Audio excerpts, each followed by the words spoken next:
minutes sont précieuses, on s'en excuse vraiment. Il y avait quelques difficultés de connexion qui nous ont été signalées et on voulait patienter un tout petit peu pour permettre à un maximum de participants de pouvoir se... Nous sommes vraiment désolés pour ces minutes de retard. Nous voulons, au nom de l'Observatoire international de la démocratie participative et de Enda Ecopop, vous souhaiter la bienvenue. Oui. Merci Khadim. Oh, il faut commencer à mettre des amendes aux retardataires. J'ai vu sur le chat le message de Khadim. Merci, ça peut être une bonne idée, hein, et ça peut enrichir aussi. Donc, je voudrais, au nom de l'Observatoire international de la démocratie participative en Afrique et euh, au nom de son secrétaire général, M. Bachir Kanouté, et au nom aussi de l'équipe Enda Ecopop, vous remercier pour votre présence sur cette plateforme et vous renouveler toute notre satisfaction pour cet engagement, mais aussi cette volonté de participer avec nous à ce marathon du savoir des territoires en Afrique. Normalement, M. Bachir Kanouté devait se connecter aussi pour quelques mois. Nous espérons peut-être l'avoir dans quelques minutes. Il était en train aussi de régler quelques problèmes de connexion. Comme vous le savez peut-être déjà pour la plupart d'entre vous qui êtes sur la plateforme et qui suivez ce master depuis déjà quelques années, ce master a été mis en place en 2023 par nos organisations, Monsieur Cissé, mais avec peut-être je les peux... suggestions. Ouais. Allô? Ouais, je disais que peut-être je peux revenir sur les dispositions techniques pour les Oui, anglophones. oui, oui, je vous donne la parole tout de Là. suite. Donc, je rappelais juste que ce master a été mis en place depuis 2023. Et depuis 2023 aussi, si on continue à le faire, c'est grâce à vos suggestions, à vos remarques, à vos recommandations qui nous ont permis d'améliorer ce mécanisme et de pouvoir tous nous enrichir mutuellement en termes de renforcement des capacités. Donc, merci, je voulais vous dire vraiment merci au nom des différentes organisations à l'entame de ce premier webinaire de l'année Sessions. sur le livre blanc du marathon des savoirs. Donc, sans plus tarder, nous allons donner la parole à M. Khadim Rassoul Gueye pour rappeler quelques dispositions pour faciliter l'écoute, mais aussi l'entente par rapport à le déroulement de ce webinaire. Donc, Khadim, la parole à vous pour quelques rappels pour les participants. Ouais. Merci, Monsieur Cissé. Est-ce que mon écran est visible? Ouais, Ouais, merci. Merci à tous. Bonjour, chers partenaires. Mon nom est Khadim Rassoul Gueye. Donc, comme l'a dit Monsieur Cissé, avant d'entamer les travaux, je voudrais revenir sur quelques dispositions techniques à respecter pour faciliter un confort d'écoute à tout le monde. Donc, dans un premier temps, nous vous informons que l'interprétation simultanée est disponible, donc en français et en anglais. Vous pouvez choisir le canal de votre choix en cliquant sur le bouton Interprétation en bas de votre écran. Donc, comme vous le voyez ici, donc si vous êtes francophone, vous pouvez cliquer sur le bouton français, sur le choix français, le canal français, et si vous êtes anglophone, sur le canal anglais. Pour un meilleur confort d'écoute, nous vous recommandons de garder les micros fermés afin d'éviter les interférences lors des présentations. Vous pourrez les ouvrir lors des échanges si toutefois vous souhaitez prendre la parole pour un témoignage ou bien pour apporter une suggestion ou bien poser des questions. En cas de connexion instable aussi, il est recommandé de désactiver les caméras pour optimiser la bande passante. Et pour terminer, conformément aux données personnelles, nous vous informons que le webinaire sera enregistré et ultérieurement diffusé sur notre chaîne YouTube pour ceux qui n'ont pas pu suivre l'intégralité. Dear partners, welcome to the first webinar of this year. My name is Khadim Rasul Gay, and I'm project manager at IOPD Africa. First of all, we would like to inform you that for this session, we will have translation in English and French. You can select the channel of your choice by clicking on the interpretation button at the bottom of your screen. As you can see, um, for better listening comfort, we also please ask you to please keep the microphones off during the presentations. You can open them during the discussion if you wish to bring in a testimonial or ask a question or bring in a contribution. In case of poor internet, we also recommend you to disable your cameras to uh, help have a better internet. And to finish, in accordance with the Data Protection Act, we would also like to inform you that the session will be recorded, and afterward, it will be broadcast on our YouTube channel for those who have missed the session or a part of a session. Thank you. So I'll give the floor to the moderator. Monsieur Cissé, je vous retourne la parole en vous remerciant. Merci. Merci beaucoup, Khadim, pour ces mots de cadrage, pour la facilitation de l'écoute. Je ne sais pas si M. Bachir Kanouté est là. Il avait quelques difficultés de connexion ce matin aussi. Il me semble que non. Il n'est pas encore là. D'accord. Peut-être qu'il nous rejoindra en cours de session ou à la fin. Donc, je voudrais encore une fois, au nom de l'OIDP Afrique et de Endai Kapop, remercier l'ensemble des participants à ce premier webinaire sur le livre blanc.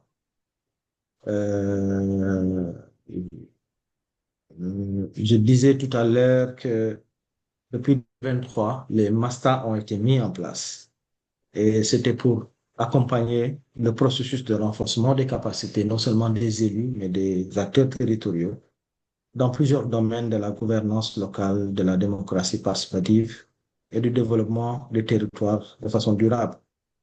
Et depuis 2023, nous avons dénombré au moins 32 thématiques sur lesquelles on a partagé entre décideurs publics, praticiens, chercheurs, organisations de la société civile, différents partenaires techniques et financiers et tous les acteurs territoriaux confondus.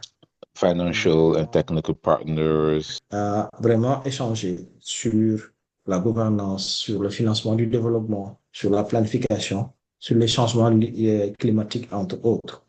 Ces différentes thématiques, les recommandations qui ont été enregistrées, nous ont permis aujourd'hui d'élaborer un livre blanc intitulé Livre blanc du marathon des savoirs des territoires en Afrique, que nous venons d'éditer et que nous allons diffuser même à la suite de ce marathon. C'est un document qui synthétise l'ensemble des différentes expériences qui ont été présentées, mais qui revient aussi sur les recommandations pour permettre à ce que la problématique de la décentralisation et du développement territorial en Afrique soit encore améliorée pour le bien-être des populations. Donc, l'objectif de ce webinaire est de présenter en synthèse les recommandations et le contenu de ce livre blanc et surtout de voir les principaux enseignements issus de ce livre blanc à travers les recommandations que la plupart des présentateurs avaient formulées. Mais nous voulons aussi en faire une véritable appropriation comme outil de plaidoyer. Pour cela, nous allons faire une première présentation tout de suite dans quelques minutes par M. Khadim Rassoul Gueye qui revient sur les éléments essentiels de ce document. Et ensuite, nous allons passer à des témoignages de différents contributeurs qui ont aussi eu à nous clarifier sur certaines thématiques qu'on avait eu à choisir dans le cadre du master. Nous allons leur donner la parole pour qu'ils nous parlent un peu de leur vécu en tant que panélistes, des témoignages aussi par rapport à ce travail-là qu'ils ont eu à faire avec nous et des recommandations pour que les prochains masters encore soient mieux améliorés pour permettre à ce que l'apprentissage commun soit encore assuré davantage. Il y aura 4 intervenants. M. Mamadou Diouf de la cellule d'appui aux élus locaux du Sénégal, qui est une structure au sein de l'association fêtière des élus du Sénégal. Madame Adiza Lamien, qui nous vient du Burkina, qui est la coordinatrice de l'association Mégabono. Madame Tatiana Etawa du Cameroun, secrétaire permanente de CVUS, et de Monsieur Danny Goto de l'Ouganda, qui est le directeur de Innovation for Development. Ces différents acteurs qu'on avait contactés et qui avaient fait des présentations ont accepté de venir pour faire des témoignages pendant quelques minutes et nous gratifier aussi des expériences supplémentaires de leur vécu à la suite de leur participation à ce master. Il y en a eu bien d'autres, hein, parce que comme vous l'avez dit, on a parlé de 32 thématiques et dans chaque thématique, parfois, c'était 3 intervenants au moins qui venaient nous enrichir sur les thématiques qu'on avait choisies. Donc, ensuite, nous allons peut-être donner la parole aux participants qui voudront lancer quelques recommandations ou suggestions aussi, qui seront les bienvenus pour améliorer tout ce travail qu'on va faire. Et à la fin, M. Khadim Rassoul Gueye et l'équipe vont revenir sur les prochains masters qu'on a eu à faire avec l'agenda ou le programme de cette année et le partager avec vous. Voilà ce qui nous attend comme programme durant un peu moins de 2 prochaines heures. Nous allons tout de suite, sans plus tarder, donner la parole à M. Khadim Rassoul Gueye, si M. Bachir Kanouti n'est pas là, bien sûr, pour ces mots. Donner la parole à M. Khadim Rassoul Gueye, qui va revenir sur la synthèse de ce document qui sera diffusé plus tard, après ce webinaire. Khadim, la parole est à toi.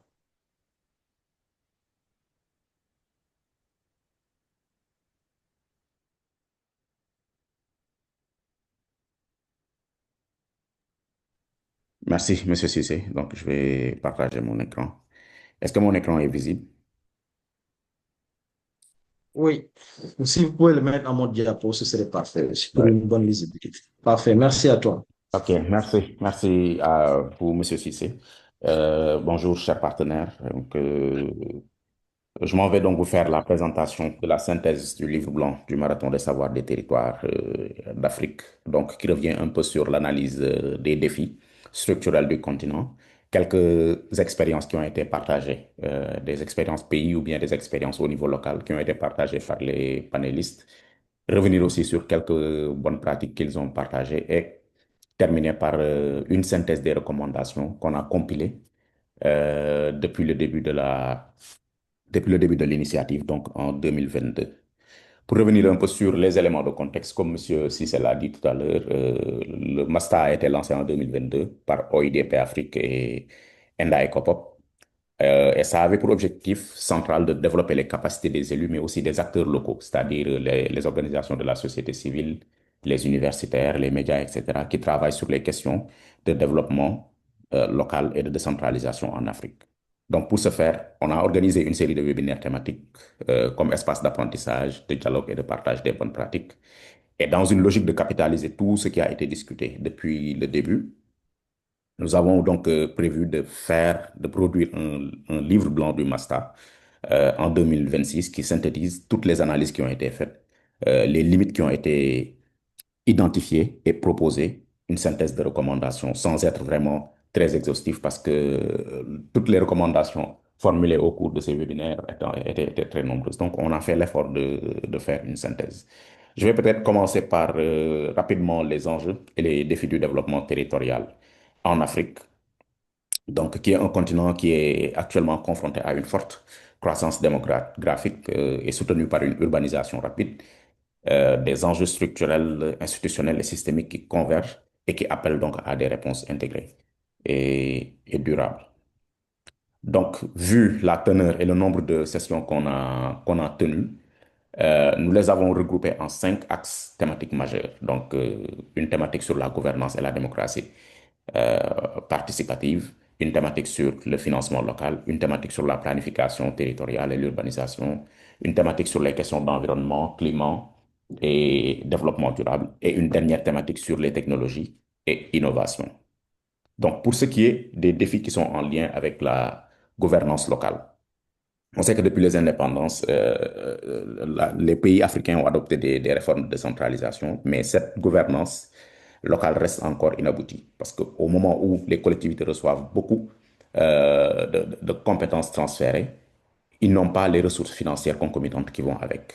Si je donne quelques chiffres, aujourd'hui, les budgets des communes en Afrique représentent en moyenne 7% des dépenses publiques locales au total.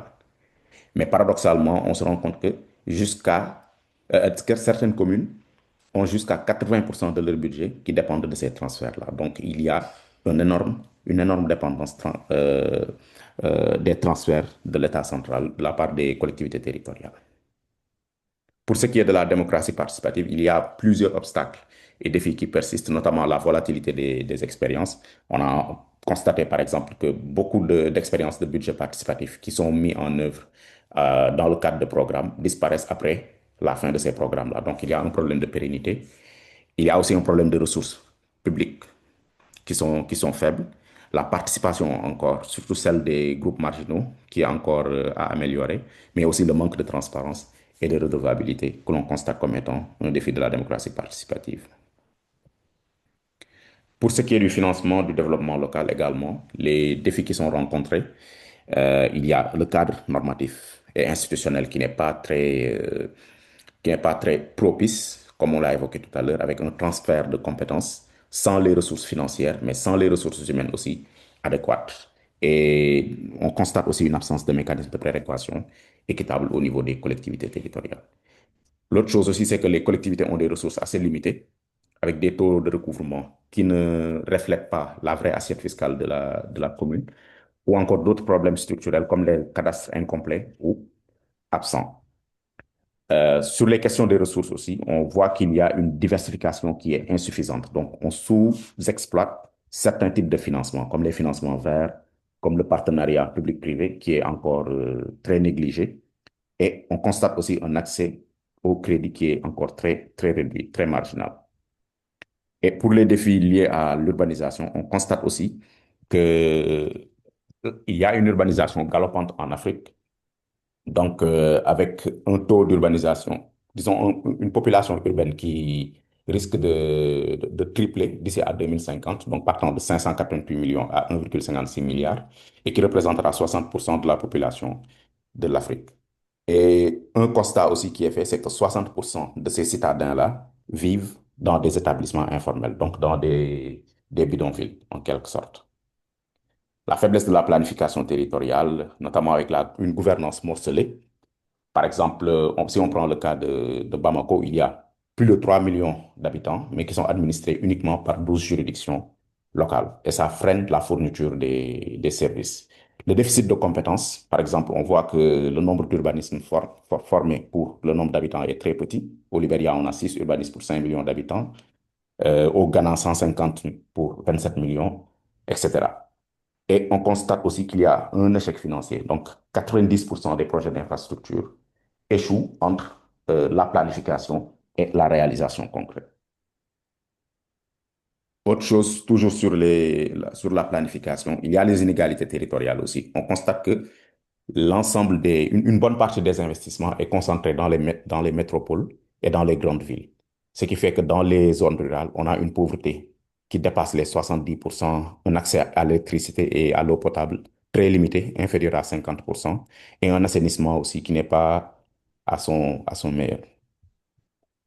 Pour les défis environnementaux et climatiques, on dénote une déforestation massive, donc avec beaucoup de pertes de forêts, une pollution critique, donc très, très, très, très présente en Afrique. 9 Africains sur 10 vivent dans des zones où le seuil toléré par l'OMS est dépassé. Une biodiversité menacée, notamment avec 1000 espèces en danger d'extinction. L'urgence climatique, donc la température qui risque de monter jusqu'à 4 degrés Celsius d'ici à 2100. Et une bonne partie, donc presque de la moitié du territoire africain touché par la désertification et 31% dépourvu d'eau potable. Sur les défis liés à la transformation numérique et l'e-gouvernance et la cybersécurité, on voit que les gouvernances en Afrique se heurtent à une fracture numérique. Donc, une distribution des réseaux Internet qui est inéquitable selon les territoires, mais aussi des défis de cybersécurité, donc avec des menaces croissantes. En 2024, par exemple, on en a recensé 131 millions de cybermenaces avec des attaques par logiciel espion, mais aussi 26% de ces attaques-là étaient des vols de mots de passe. Donc, ceci aussi sont des défis liés à la technologie. Maintenant, pour les expériences et bonnes pratiques qui ont été présentées au cours du master, il y en a plusieurs, mais on en a fait une sélection qu'on va peut-être décliner très rapidement avant de passer aux recommandations. Donc, sur les questions de gouvernance, on peut dénoter les expériences de budget participatif qu'on a dénotées dans la commune de Cayenne au Sénégal, donc, où ils ont mis un comité représentatif de toutes les couches sociales pour construire les priorités budgétaires et ce qui a amené comme résultat l'amélioration des infrastructures scolaires, donc sur le secteur de l'éducation, la distribution équitable des semences, donc pour les agriculteurs, et le renforcement de la redevabilité par une organisation régulière des audiences publiques par le maire pour rendre compte de l'usage des ressources publiques. Aussi à Tiasalé, en Côte d'Ivoire, on compte aussi une expérience de budget participatif qui a permis, malgré les ressources limitées, de réaliser 15 projets et de mettre aussi en place des comités de gestion pour dialoguer de manière permanente entre autorités et citoyens. Et ces expériences de budget participatif, comme je le disais tout à l'heure, ont apporté plusieurs impacts sur plusieurs secteurs, notamment la santé, l'éducation et l'agriculture. Par exemple, sur le secteur de la santé, les besoins ont été priorisés et identifiés avec l'implication des infirmiers-chefs. Dans le secteur de l'éducation, des salles de classe, des latrines ont été construites. Et en Côte d'Ivoire, la prise en charge des frais COGES. Les frais COGES, c'est les frais de gestion des établissements scolaires. Donc, qui à l'origine étaient pris en charge par les parents, mais avec le budget participatif, la mairie a pu les prendre en charge. Pour l'agriculture aussi, la distribution équitable des semences qui ciblent les populations vulnérables. Il y a aussi les services urbains qui ont été améliorés, notamment l'éclairage scolaire, le curage des caniveaux, les reconstructions de marchés, mais aussi sur les aspects de transparence et de redevabilité. On a constaté que ça a été renforcé avec des audiences publiques trimestrielles, avec une restitution détaillée des réalisations. Pour le cas propre même de la Côte d'Ivoire, un système d'alerte citoyenne par SMS a été mis en place pour prévenir sur les questions d'insécurité, notamment les racketteurs, les agresseurs, mais aussi renforcer la gouvernance au quotidien. Donc, favoriser le dialogue entre les citoyens et les élus. En termes d'inclusion, il y a l'initiative Jaziri, Youth Initiative, au Kenya, qui est un programme qui forme les jeunes aux outils de plaidoyer, à l'analyse budgétaire et à la redevabilité sociale. Donc, ils ont eu plusieurs cohortes, donc 6 cohortes, qui ont formé jusqu'en 2024 149 champions. Excusez-moi, je vais fermer le... Voilà. Donc, qui ont formé jusqu'à 149 jeunes pour leur permettre donc, d'analyser les budgets des counties. Les counties, c'est un peu l'équivalent des collectivités territoriales au Kenya, de formuler des recommandations documentées à travers des mémorandums qui sont adressés aux autorités locales, mais aussi de participer à des forums publics, ce qui a permis à ces jeunes-là d'avoir une meilleure reconnaissance en tant que acteurs crédibles du changement social.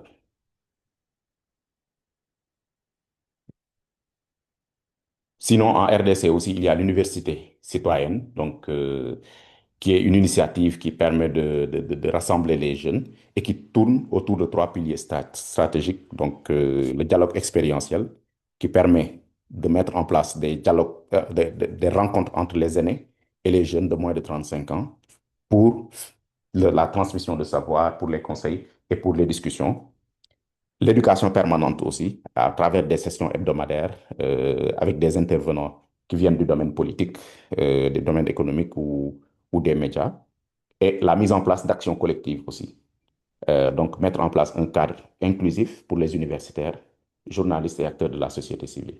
Et comme grand impact de cette université citoyenne en République démocratique du Congo, plus de 1000 agents de changement ont été mobilisés et dont de nombreuses sont des femmes candidates aux élections aujourd'hui ou intégrées dans les structures publiques. Et nous rappelons que cette initiative a déjà été primée pour le prix de l'OIDP au niveau mondial.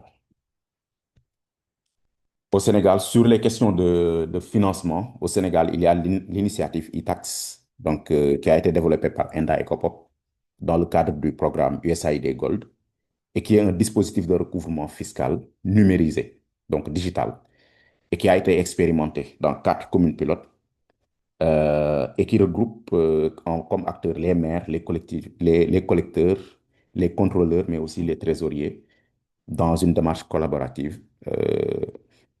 Et ce que ça a produit comme résultat entre l'année de référence et la première année, c'est que 86% d'augmentation a été constatée dans la région de Kédougou. Donc, en année de référence, ils avaient collecté 14 millions. Et la première année où ils ont utilisé le dispositif, ils sont arrivés à 26 millions. 88% à Kumpentum, donc ils sont passés de 1 million à 7 millions, de 4,1 millions à 7 millions. 90% à Tanaf, donc passant de 2,2 millions à 4,3 millions. Et pour Bagadadji, euh, pour eux, ils n'avaient même pas encore de système de collecte au niveau local. Et l'outil leur a permis de remettre à jour leur assiette fiscale et de faire la collecte l'année qui a suivi. Et au-delà de ces chiffres, Itax a fiabilisé l'assiette fiscale en fournissant euh, des fonctionnalités comme la géolocalisation, mais aussi en renforçant la transparence et le suivi en temps réel, et en renforçant aussi l'autonomie financière des collectivités territoriales, comme on a pu le constater avec les hausses notées. Sur les questions d'environnement, on a eu une expérience sur la sécurité alimentaire, notamment touchant les réfugiés en Ouganda. Et ce qu'il faut noter ici, c'est que l'Ouganda accueille aujourd'hui 110 000 réfugiés à Kampala, dans sa capitale, et compte 16,4 millions de personnes en insécurité alimentaire. Donc, ils sont sujets à des sécheresses, des inondations, mais aussi des conflits qui fragilisent les systèmes alimentaires urbains. Et donc, face à cela, des efforts au niveau local ont été faits, notamment l'évaluation des impacts sur la santé pour fournir un retour sur les programmes urbains visant à lutter contre l'insécurité alimentaire. La promotion de l'économie circulaire également pour soutenir les femmes vulnérables dans la fabrication de briquettes ou la production d'aliments pour animaux, donc les femmes transformatrices en quelque sorte. Des initiatives d'agriculture urbaine aussi pour développer des jardins familiaux pour la culture rapide de légumes et autres produits alimentaires. La proposition de solutions énergétiques efficaces aussi, donc la commercialisation des séchoirs solaires, les foyers améliorés, les chauffe-eau solaires, mais aussi mettre en place des processus participatifs, donc en renforçant la participation citoyenne aux politiques climatiques à travers le mécanisme d'assemblée citoyenne. Au-delà des initiatives locales, le gouvernement aussi a pris des mesures concernant les immigrés, notamment l'autorisation pour ces immigrés-là de travailler et de s'engager dans des activités économiques plutôt que de subir juste les aides qu'on leur donne. La réponse aux besoins des réfugiés, donc en leur attribuant des terres et en leur fournissant des intrants pour produire des denrées alimentaires. Le développement des infrastructures, donc les marchés communautaires et les routes pour améliorer le transport et la connectivité. L'agriculture urbaine aussi, donc à travers des programmes d'assistance alimentaire et les initiatives locales de valorisation de ces produits alimentaires-là. Donc amélioration de la durée de conservation, mais aussi faciliter l'accès au marché et à la production.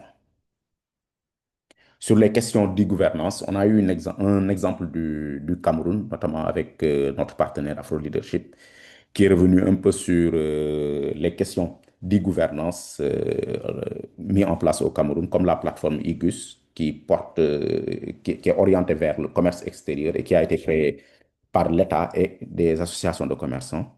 La mise en place du visa électronique aussi pour accéder au Cameroun, mais aussi la digitalisation des passeports. Au-delà de cela, 25 collectivités territoriales aussi ont été accompagnées sur les questions numériques et disposent aujourd'hui de plateformes de participation citoyenne et de transparence budgétaire. Et ce qu'on a observé comme impact, c'est la réduction de la corruption, l'amélioration de l'efficacité de l'administration, une transparence accrue et une accessibilité renforcée des services publics, notamment pour les zones rurales.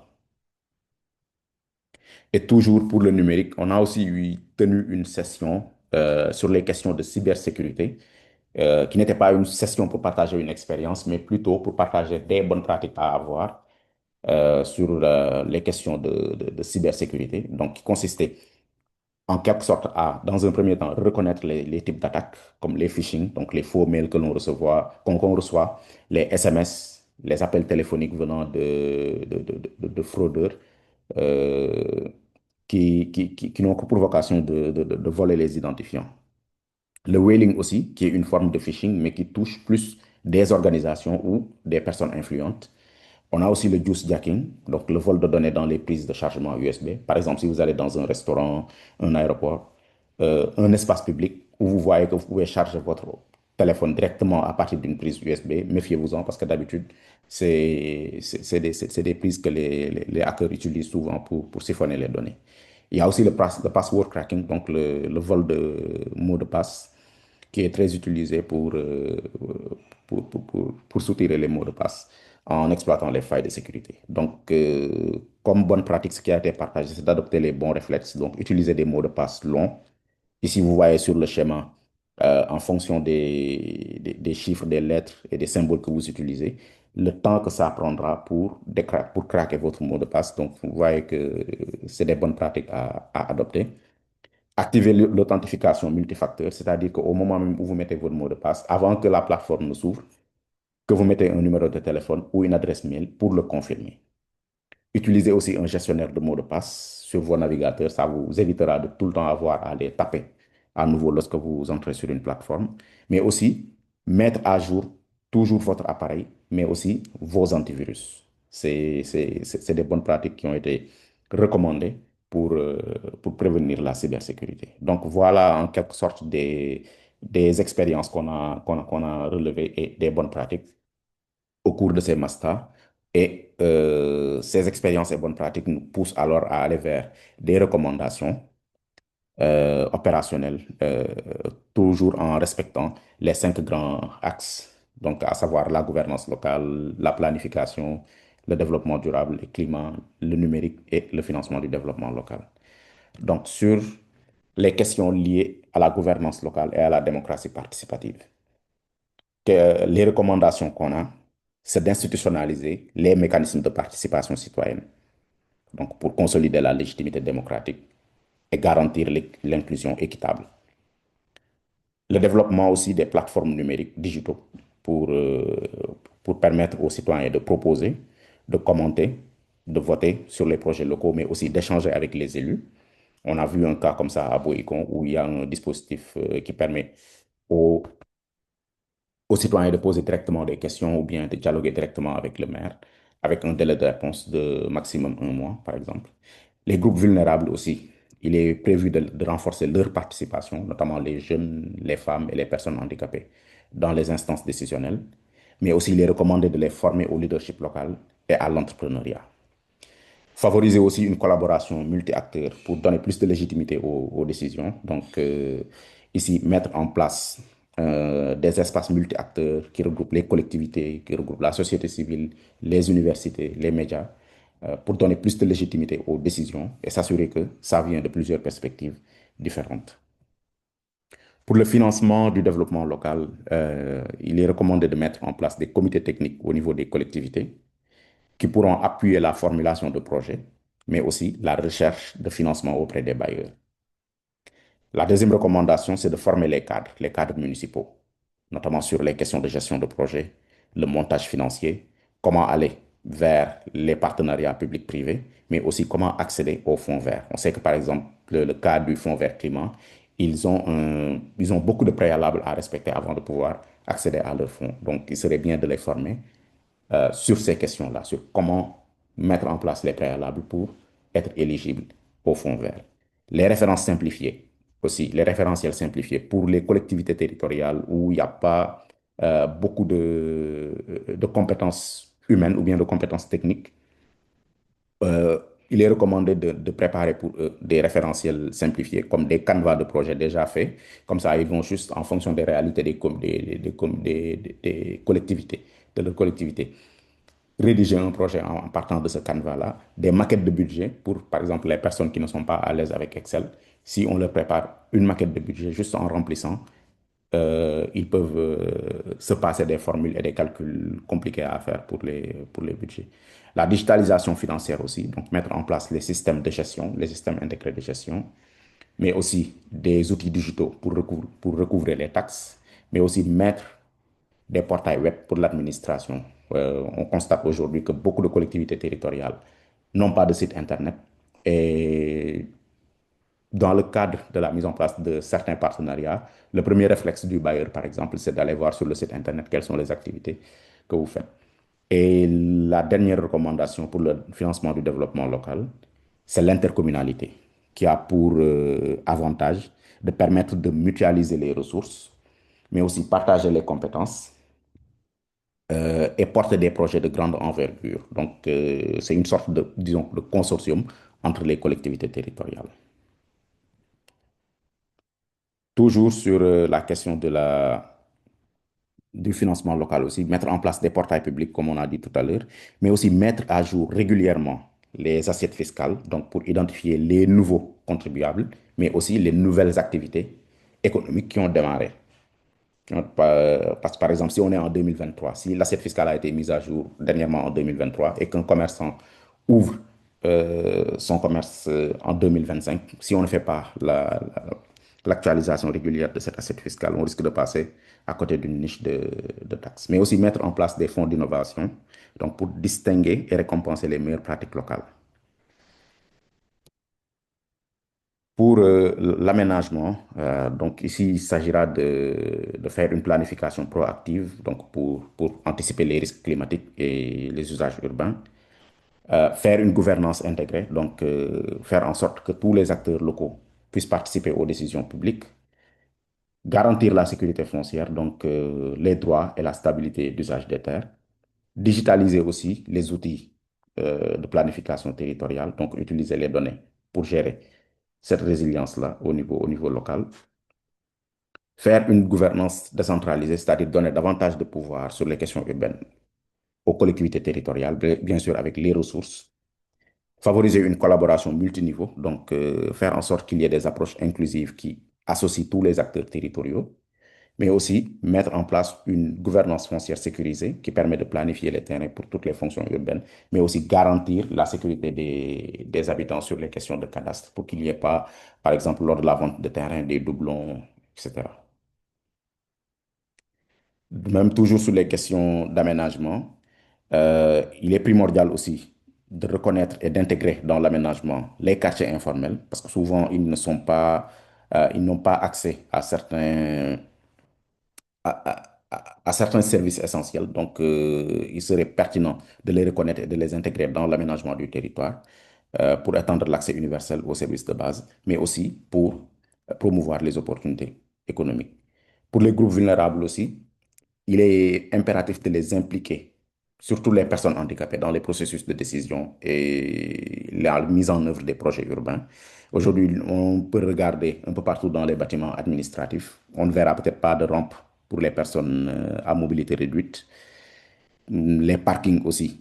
Il est très rare de voir des parkings avec une place handicapée ou les toilettes aussi dans les espaces publics. C'est très rare de voir des toilettes propices aux handicapés. Donc, pour les projets urbains, il est nécessaire de les impliquer. Mettre aussi en place des plans de mobilité durable qui intègrent non seulement les transports officiels, donc dans le cas par exemple de la ville de Dakar, les bus Dakar Demdik, mais aussi impliquer les transports informels pour, et c'est dans le but de réduire la congestion, donc de congestionner un peu les villes, réduire la pollution, mais aussi améliorer l'accès aux opportunités économiques, notamment. J'ai eu par exemple le cas au Bénin où les taxis-motos, ils sont très bien régulés avec des gilets et tout pour qu'on puisse les identifier. Et ça permet de réguler le secteur et de favoriser l'opportunité économique pour ces personnes. Pour l'éco-innovation, il s'agira aussi, comme recommandation, de mettre en place une économie circulaire au niveau des collectivités qui intégrera le tri des déchets, par exemple, le recyclage, la valorisation pour réduire la pression environnementale tout en créant des emplois locaux durables, donc des opportunités économiques. Les solutions fondées sur la nature aussi, telles que l'agroforesterie, la restauration des zones humides ou bien des mangroves, peut être une bonne solution pour renforcer la résilience climatique. Et pour ce faire, il est recommandé de mettre en place au niveau des collectivités territoriales des comités de veille pour le suivi de la biodiversité et de l'environnement, les pôles agroécologiques pour la formation et l'expérimentation, le partage de bonnes pratiques, l'éducation au développement durable dès les écoles, dans les écoles même, je dois dire, et l'implication d'indicateurs environnementaux dans les systèmes de mesure de performance des collectivités territoriales. Sur la question des technologies liées à l'agriculture aussi, il est primordial de faciliter l'accès aux jeunes agriculteurs pour avoir certaines technologies comme les dispositifs d'irrigation solaire, mais aussi les applications qui aujourd'hui existent et qui permettent de faire un diagnostic des sols pour mesurer leur fertilité, leur porosité, etc. Les pôles territoires aussi, donc qui peuvent être des espaces dédiés à la formation, à l'expérimentation et la démonstration de bonnes pratiques écologiques. Au Sénégal, on a l'ANIDA, donc une agence qui se spécialise sur les questions d'insertion agricole, qui envisage de lancer ce genre de projet très prochainement. Et les clubs éco-citoyens aussi, donc intégrer l'éducation au développement durable dès le jeune âge, donc depuis les écoles, mais aussi depuis les associations de jeunes, les groupes de jeunes, pour les sensibiliser au comportement éco-responsable et qu'ils grandissent avec. Et pour terminer, sur les questions de technologie, on a comme recommandation la démocratisation d'Internet pour réduire la fracture numérique et garantir un accès équitable à tous aux outils digitaux. Les contenus locaux aussi, en faire la promotion, surtout en langue locale, pour renforcer la sensibilisation, mais aussi renforcer l'inclusion et l'appropriation citoyenne sur les questions de gouvernance, sur les questions de décentralisation et développement local. Les services publics digitaux aussi sont une obligation pour les années à venir. Donc, mettre en place des plateformes qui favorisent l'accès à l'information, la transparence, favoriser aussi les données ouvertes, mais favoriser aussi la participation citoyenne.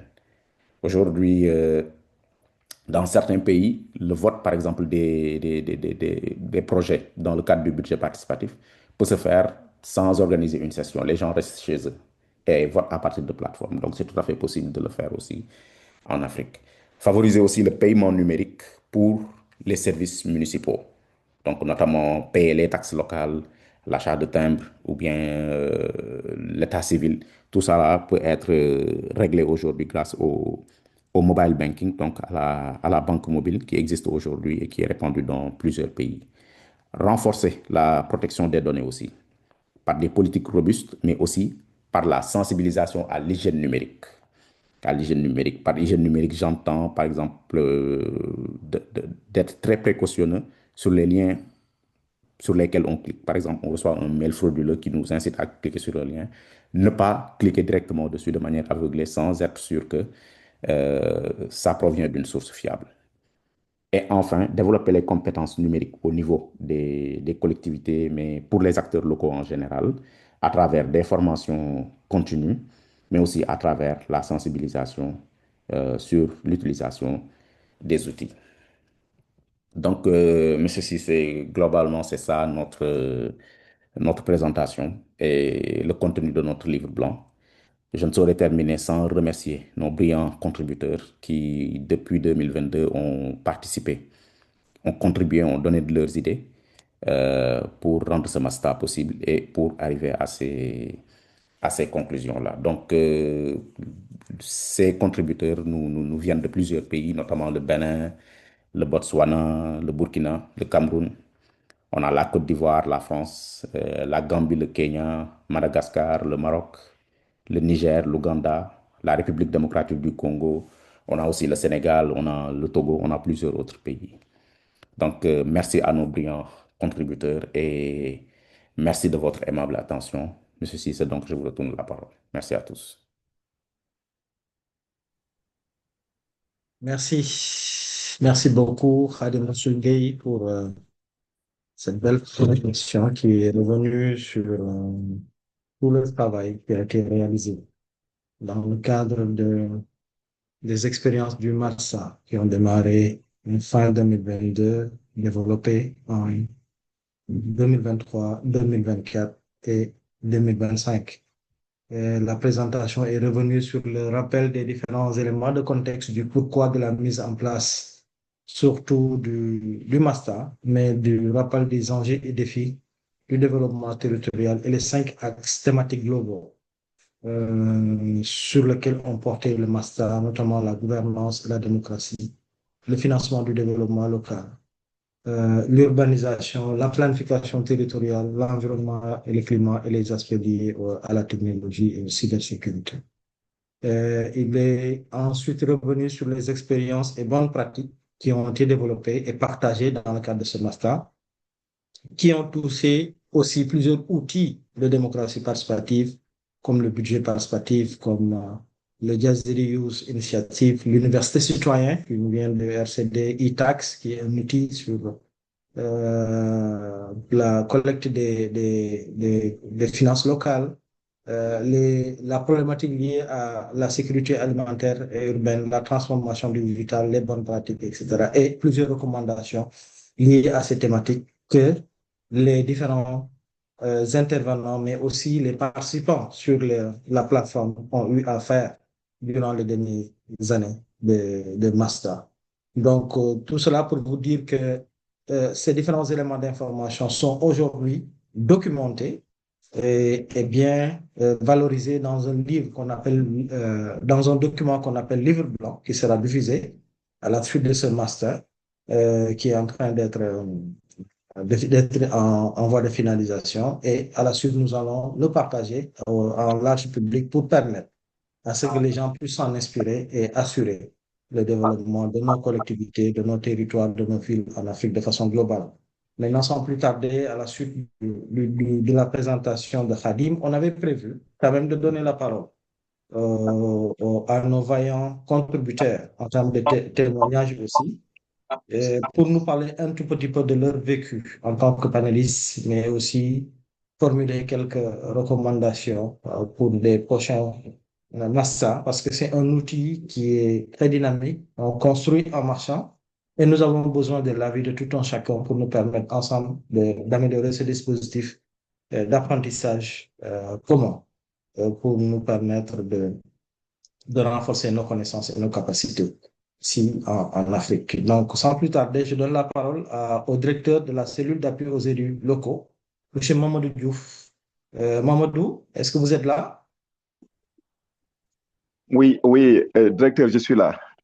Bonjour Mamadou et merci d'être venu sur la plateforme. Vous avez 5 minutes pour revenir sur votre témoignage et contribution ou recommandations par rapport à l'amélioration de ce master. Encore une fois, merci pour votre brillante contribution lors du master qui a été déroulé avec votre soutien. Merci beaucoup. La parole est à vous. Merci beaucoup, monsieur le directeur de ENDA EcoPop. Je voudrais vous remercier et remercier toute l'équipe de ENDA, l'équipe de OEIDP et tous ceux qui sont réunis ce matin autour de cette importante activité de partage de ce livre blanc qui n'en est pas un livre blanc, mais qui contient effectivement des pages et des écritures noires sur du blanc et qui vont aussi impacter sur le développement globalement, notamment en s'appuyant sur les recommandations contenues dans ce document important. Je vous remercie et remercie toute votre équipe et m'excuse aussi pour certains désagréments qui pourraient intervenir au fin de mon intervention, puisque je croyais que ce matin je serais à mon bureau, mais compte tenu des engagements, j'étais obligé d'être dans un hôtel de la place pour une activité et j'ai dû sortir pour pouvoir effectivement prendre la parole et effectivement dire toute ma satisfaction à être associé à cette activité importante et aussi peut-être apporter ma modeste contribution sur la présentation de ce document important. Et à ce titre, je voudrais me réjouir d'avoir été sélectionné, comme vous l'avez dit, puisqu'effectivement, tous ceux qui ont intervenu dans ces marathons, certainement n'auront pas la chance tous de prendre la parole et d'apporter effectivement quelque chose qui certainement pourrait être meilleur que ce que j'aurais apporté. Mais voilà, à mon niveau, j'ai eu la chance effectivement d'apporter ma contribution sur le budget participatif. Et dans ce document et dans le contenu de ma présentation, je m'étais réjoui effectivement du fait qu'au Sénégal et en Afrique, de plus en plus, les gens ont pris la décision d'appliquer le contenu de recommandations de 15 pays ouest-africains et sud-africains sur la charte africaine du partenariat qui a été discutée et proposée aux collectivités territoriales à l'occasion de la deuxième session africaine qui a réuni les élus locaux à Windhoek. Et certainement sur la base de ces conclusions, beaucoup de pays africains, notamment le Sénégal, avaient démarré le processus de budgétisation participative, mais aussi le processus de la participation citoyenne. Et dans le contenu de ma présentation, je m'étais effectivement appesanti sur beaucoup d'éléments qui effectivement poussent les collectivités territoriales à s'ouvrir. Il est vrai qu'il y a des élections locales qui se tiennent. Il est vrai qu'il y a un maire qui est élu. Il est vrai qu'il y a des adjoints au maire et des présidents de départements ou de régions qui sont élus. Il est vrai qu'il y a des conseillers qui, effectivement, ont la responsabilité de conduire les politiques publiques en termes de délibération et un maire qui met en œuvre et qui rend compte chaque année. Mais est-ce que ça suffit pour pouvoir, effectivement, montrer aux citoyens qui sont dans les quartiers et villages qu'eux aussi, effectivement, ils font partie de la gouvernance, ils peuvent être associés, ils peuvent apporter quelque chose. Voilà un peu ce qui a conduit l'idée de l'émergence du budget participatif dans beaucoup de collectivités territoriales, allant dans le sens de beaucoup d'éléments qui, effectivement, l'intérêt du budget participatif, l'engagement citoyen globalement, la contribution aux délibérations, comme au Sénégal, on peut plus ou moins la possibilité de participer aux réunions du conseil municipal et effectivement de contribuer par écrit sur l'ensemble des prérogatives et activités qui effectivement sont portées par le conseil municipal. L'accès à l'information, globalement, c'est vrai qu'il y a 10 ans, ça ne l'était pas autant qu'il l'est aujourd'hui, en 2020, 24, 25, 26. Le numérique occupe une place importante. L'accès à l'information devient effectivement une position beaucoup plus ou moins abordable, mais qui effectivement est centrée, organisée autour de plusieurs canaux, la radio, la télé, les réseaux sociaux, en dehors des affichages que nous menons dans nos collectivités territoriales, la reconnaissance mutuelle. Quelqu'un disait que le local est très complexe. Nous en avons beaucoup d'acteurs. Il va falloir organiser tout cela pour pouvoir effectivement arriver vers une possibilité de gouverner qui pourrait aider à planifier ensemble, à mettre en œuvre ensemble et d'évaluer ou de suivre ensemble les acquis de cette mise en œuvre pour pouvoir impacter globalement sur les politiques locales au niveau des communes, au niveau des quartiers, au niveau des villages qui constituent nos communes. Voilà ce qui était un peu plus ou moins l'idée de l'intérêt de cette thématique. Mais dans le contenu, nous avons effectivement abordé le processus de mise en œuvre du budget participatif. Comment mettre en œuvre le budget participatif dans une collectivité territoriale? Nous avions effectivement insisté sur l'engagement du maire. Oui, quand le maire ne le veut pas, souvent c'est difficile de le faire. Mais dans ce fait, nous avions aussi proposé plusieurs recommandations. Certainement celui-là qui est en train d'être porté par le Sénégal, notamment en termes de légalisation du budget pour pouvoir prendre une loi ou bien des décrets ou bien des arrêtés mettant en place un peu plus ou moins le processus de mise en œuvre du budget participatif ou bien l'obligation de le mettre en œuvre dans une collectivité territoriale si l'on veut effectivement impacter globalement sur le développement local en prenant en compte les avis des uns et des autres. Nous avions ensemble aussi partagé beaucoup de recommandations sur la mise en œuvre de ce budget, notamment avec les domaines de compétences transférées, notamment aussi avec un peu plus ou moins ce que nous avions appelé les acteurs ou autres groupes vulnérables qu'il va falloir partager parce que nous avions dit qu'il faudra que le budget soit participatif globalement dans la commune pour qu'il y ait une déclinaison participative sensible au genre, le budget participatif sensible aussi à la femme, participatif aussi sensible aux handicapés, participatif sensible au changement climatique. Suivant la déclinaison, suivant l'engagement du maire, suivant les réalités de la collectivité territoriale, il y avait effectivement plusieurs forme le budget participatif qu'on pouvait effectivement mettre en œuvre. Globalement, Merci. nous finissons pour donner notre engagement à poursuivre ce travail avec avec OIDP, autour de Bachir, autour de mon frère Abdoulaye et tous les autres acteurs qui portent cette initiative, continuer à apporter notre modeste contribution pour les étapes du marathon, à savoir le marathon du savoir à venir. Et voilà, donner toute notre Merci. disponibilité à pouvoir continuer ce Merci. travail Merci important beaucoup. au service des populations. Merci beaucoup, monsieur le directeur. Merci beaucoup, directeur, pour le partage de vos vécus, mais aussi ces recommandations qui sont extrêmement importantes pour nous permettre de pouvoir aussi améliorer ce processus de budget participatif qui vous tient tellement à cœur et dont la collaboration pour son institutionnalisation au Sénégal est en cours avec le ministère. Merci à vous. Sans plus tarder, nous allons donner la parole à Madame Adiza Lamien Burkina, qui est la coordinatrice, excusez-moi, de l'association Megabono. Chère Adiza, la parole est à vous. Bonjour tout le monde. Bonjour. Vous avez le bonjour de tout le Burkina Faso. Bonjour. Merci.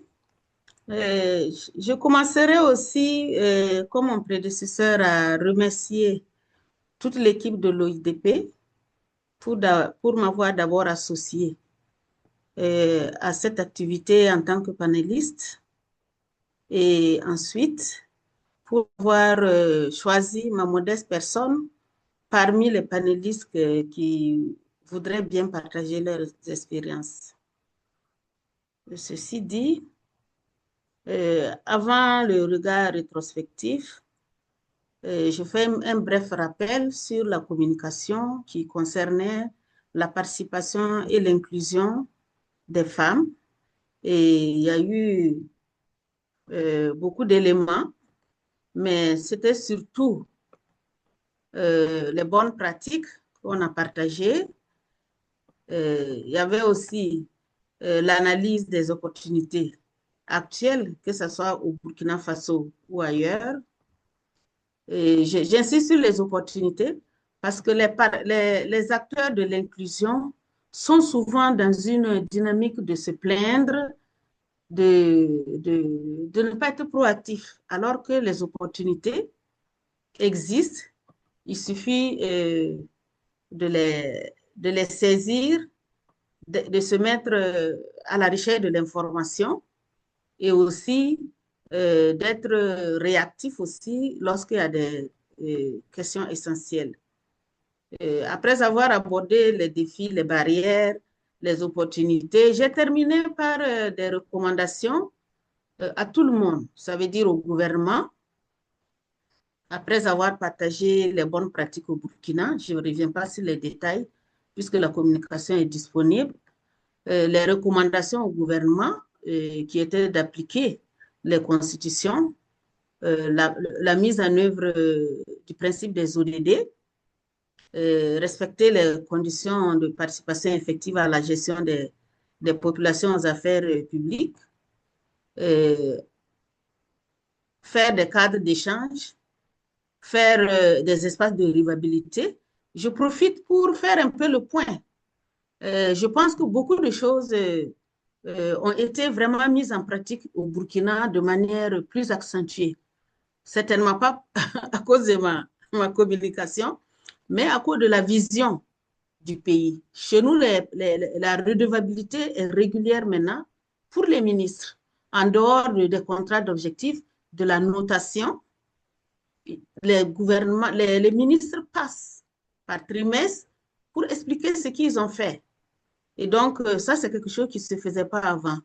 Il y a aussi l'utilisation des langues nationales. Le président lui-même, les langues qu'il maîtrise, il s'adresse de plus en plus aux populations avec ces langues. Et dans beaucoup d'activités, que ce soit le Premier ministre ou les autres ministres, ou lors des passages dans les régions, ce sont les langues du terroir qui sont utilisées. Et après, maintenant, on traduit en français. Je note de passage que le français et l'anglais sont devenus des langues de travail au Burkina Faso. Et surtout, j'avais fait des recommandations pour les femmes et les filles, puisque c'était d'elles qu'il s'agissait par rapport à l'inclusion. C'était vraiment de prendre conscience qu'elles peuvent donner une bonne contribution et qui commence par la famille, le quartier, la commune, la région, le pays, la sous-région et le continent, et de se sentir des leaders et s'approprier les qualités de femmes leaders et de ne pas être assises dans l'attentisme. Et pour les filles, je prends une seule recommandation, c'est d'être fière d'être des Africaines.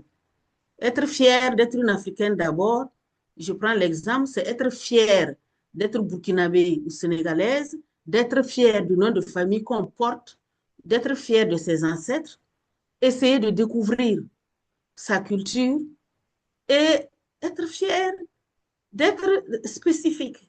J'insiste sur ce point parce qu'en Afrique francophone, les femmes et les filles dépensent beaucoup de temps, beaucoup d'argent pour ressembler aux femmes d'autres régions du monde. Et lorsqu'on fait ça, ça veut dire qu'on n'est pas bien dans sa tête, ça veut dire qu'on n'utilise pas le temps même qu'il faut pour faire les choses utiles et ça réduit Not doing the right thing. le niveau You're de not doing the participation et surtout, ça réduit la considération qu'on attendrait de nous. Donc, ça, c'était le point par rapport aux communications, à la communication. Donc, je vais partager l'expérience du processus même. Comment j'ai vécu le processus? Je pense que la préparation, l'interaction avec l'équipe d'OIDP s'est très bien passée. Ça, c'est important de relever ça parce que des fois, il y a des organisations qui vous demandent une participation, mais après, personne n'est là. Ensuite, au niveau de la préparation, c'est une préparation. C'est vrai que c'est moi qui étais désignée, mais j'ai informé les personnes de Negabono et j'ai recueilli aussi leurs avis parce que c'est l'association. Ensuite, au niveau du déroulement, j'ai beaucoup apprécié l'interaction avec les participants et les participantes.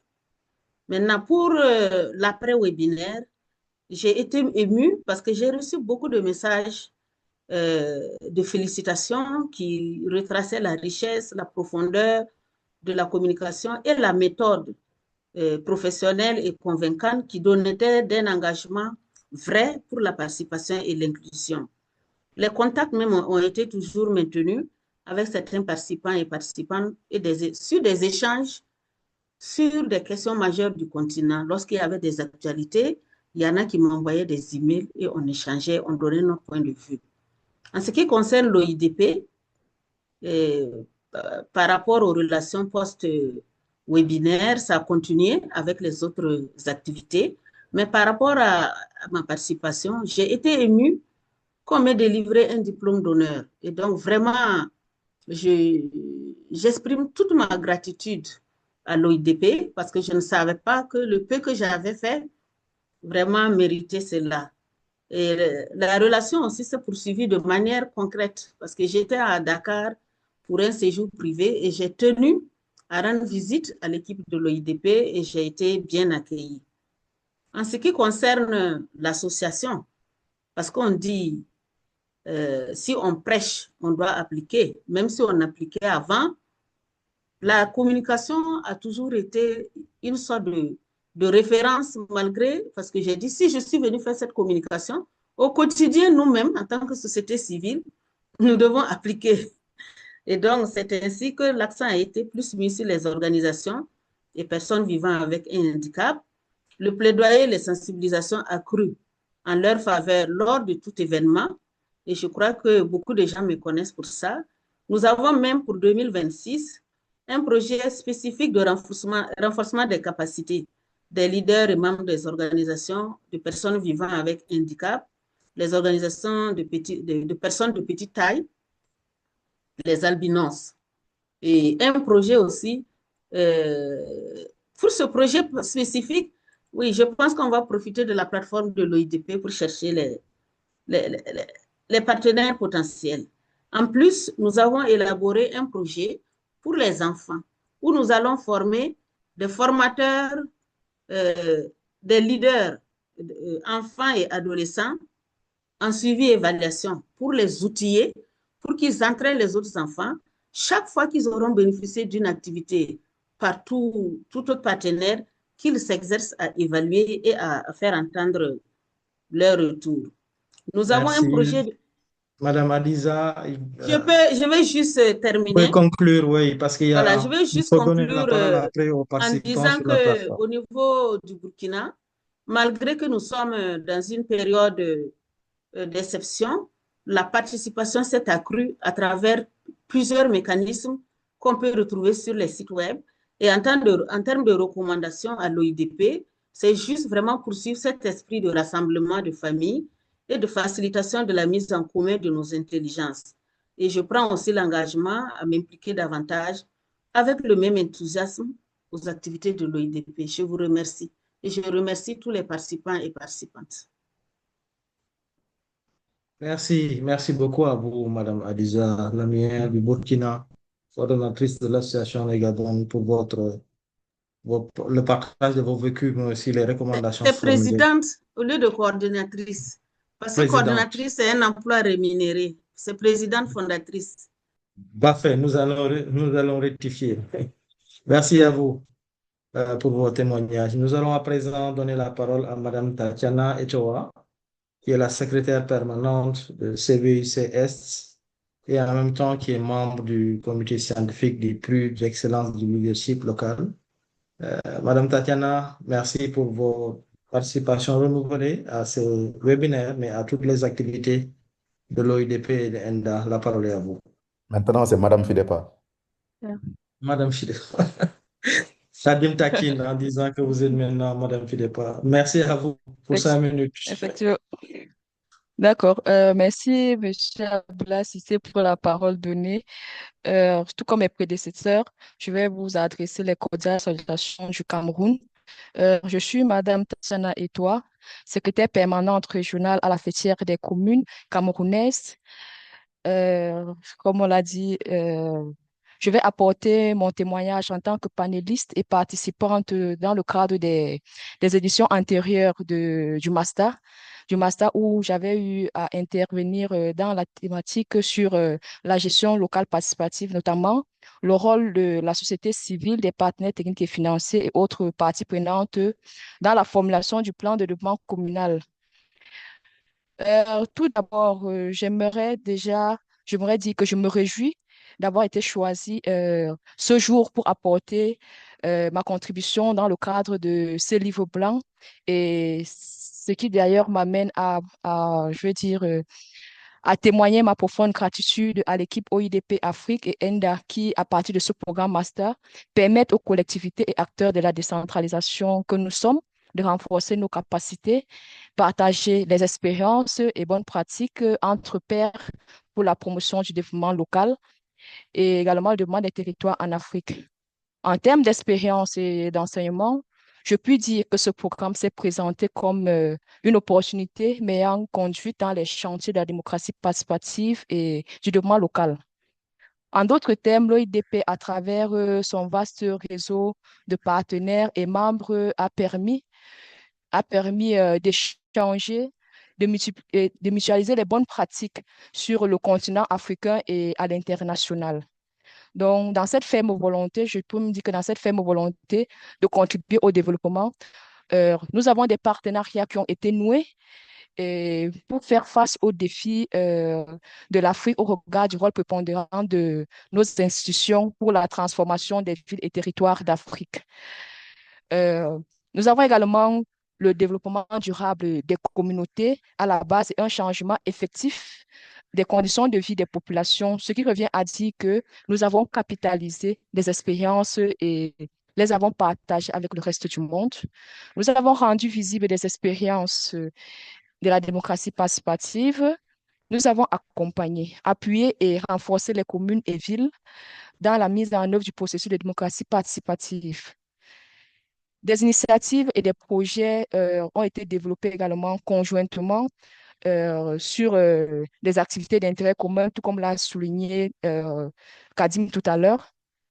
Et ce qui revient à dire qu'avec le master, nous avons appris, nous avons échangé et nous avons développé beaucoup de compétences que nous sommes actuellement en train de mettre en œuvre dans les territoires. Donc, pour moi, j'ai juste 2 grandes recommandations phares. Et la première recommandation, c'est quoi? C'est qu'on passe d'un master par mois à 2 masters. Parce que là, on pourra avoir une plus grande mobilisation des acteurs et une exploration d'un très grand nombre de thématiques. Parce que rien n'est plus à démontrer parce qu'on sait que le réseau de OIDP est déjà très large. Il va déjà au-delà de l'Afrique. Et je pense que explorer juste 2 thématiques sera assez limitatif. Avec 2 thématiques par mois, allô, 2 thématiques par mois nous permettront d'évoluer et d'aborder beaucoup de sujets assez importants qui courent pignon sur eux et d'apporter je veux dire, et d'apporter une attention particulière à des thématiques qu'on peut renvoyer, mais qui nécessitent qu'on aborde peut-être à l'immédiat. Comme deuxième recommandation que j'aimerais émettre, c'est qu'on consolide annuellement les apprentissages et les porter à l'attention de tous les acteurs, ce qui peut tout naturellement conduire à une auto-évaluation et pourquoi pas l'implémentation des recommandations au sein des États. Je vais prendre le cas des pays qui utilisent par exemple les plans communaux de développement ou les plans régionaux de développement.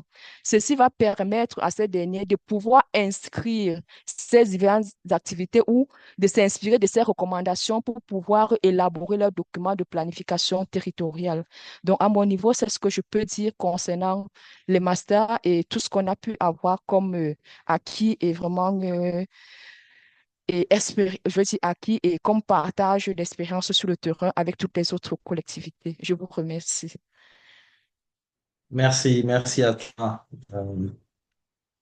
Tatiana, pour le partage des vécus, mais aussi les recommandations. Donc, ces recommandations très pertinentes qui ont été bien notées. Nous allons y travailler et l'analyser pour permettre à ce que ces masters soient encore mieux améliorés pour le bien-être des élus, mais de tous les acteurs africains. Merci à toi. Nous allons y revenir tout à l'heure dans les échanges. Sans plus tarder, nous allons aller vers l'Ouganda et donner la parole à M. Danny Goto, Director of Innovation for Development. Dear Danny, thank you so much for joining us on the platform to share your experience and recommendation on master. All right, thank you so much. First of all, I'm glad to be here. Thank you so much for inviting me. Je suis ravi d'être ici. Merci de m'avoir invité. I'm greatly honored to join Et je suis plutôt honoré de me joindre aux précédents orateurs et à tous ceux qui participent ici aux activités du master. Je vous traduis les salutations depuis l'Ouganda, où il y a eu une élection. Vous avez certainement entendu qu'il y a eu un leader qui la cause après 40 ans. Il y a des problèmes de démocratie et de participation. You've had, and probably the master bringing out experiences and knowledges of different territories. So my experience, really, my conversation was on food systems and sustainable cities and what support is coming through for displaced persons.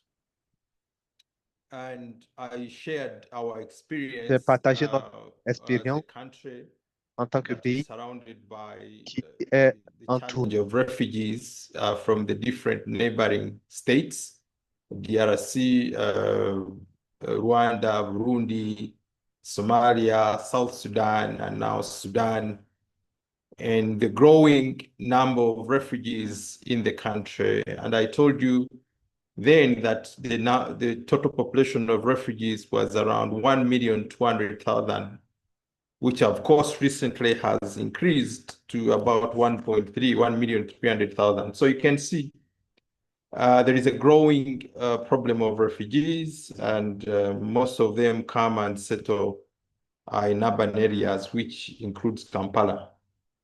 So, but reflecting on what I shared and what has been shared and probably documented in the report, I could mention a couple of things given as my takeaways. One,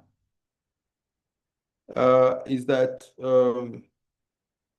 the solutions which were shared by all the presenters speak to commonality of problems. For instance, I talked about food security and refugees, but you can really see that across Africa, even if it's West Africa, North Africa, Eastern Africa, we have a refugee problem, but we also have a residual food security problem. We have growing food insecurity, which of course is compounded by climate change. It is compounded by an increasing population, both local and foreign, but also by the reducing productivity of African soils and hence food production. So from the sharing of the solutions and innovations that have been put in place, I could see that these solutions are replicatable. We can replicate them everywhere in Africa where there are food security problems. For instance, we talked about circular, innovations of recycling and using sustainably the resources that we have. That could be really exported to any other territory. And it could be an opportunity for instance, this white paper to document and show that, yes, in this particular part of Africa, there are challenges, but these solutions that have proven that they are working, and hence they can be replicated. Because what we see mostly in most of Africa, the problems are repetitive, but we still struggle to find answers to them. And then yet you find that some territory or local government has really established this, has perfected the solution, but it is only local. It is not expanding to impact other territories so that they can get the chance to address. So that means that Africa has solutions, and we should acknowledge that, and we use African solutions for Africa's problems. So that is something that we really should support. And this white paper is, I think, speaking to that you are putting out a documentation that should be able to highlight some of the best practices and innovations for others to adopt and use. However, that comes with a challenge. Africa is divided. I am speaking to you in English.